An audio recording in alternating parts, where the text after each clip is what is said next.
Hello everyone, welcome back to Webtech Tutorial. In today's video, I'm going to show you how to log out of your Glassdoor account using the Glassdoor application on your mobile devices. So let's get on straight into the video.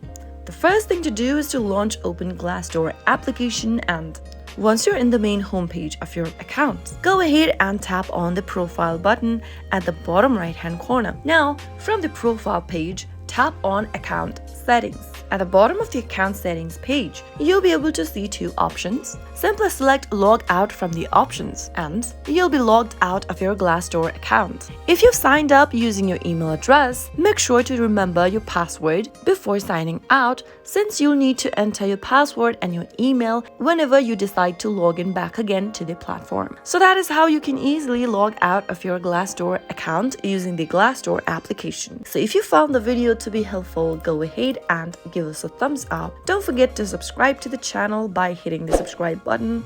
Press the bell icon so that you'll never miss another upcoming upload from us. I'll see you again in the next video. Goodbye till then.